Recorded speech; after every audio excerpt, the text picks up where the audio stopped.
তো যেমন কি যাওয়া হয়েছিল তারাপীঠ। তারাপীঠ আপনার কলকাতা থেকে 200 কিলোমিটার দূরে বীরভূম জেলায় অবস্থিত। এটি আপনার 51 সতীপীঠের মধ্যে একটা সতীপীঠ, যেখানে মনে করা হয় মা সতীর ডান চোখ পড়েছিল। তারাপীঠ আপনার তান্ত্রিক সাধক বামাখ্যাপার জন্য প্রসিদ্ধ। আর আপনার তারা মায়ের মন্দিরটা ঠিক একটা শ্মশানের পাশে অবস্থিত। আর এটা আপনার মায়ের গর্ভগৃহের ভিডিও, যেটা দেখতে পাচ্ছেন।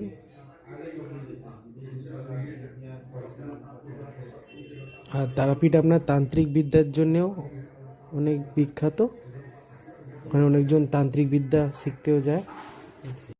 আর আপনার ওখানে মনেও করা হয় মা তারা বামাখ্যাপাকে দর্শন দিয়েছিলেন।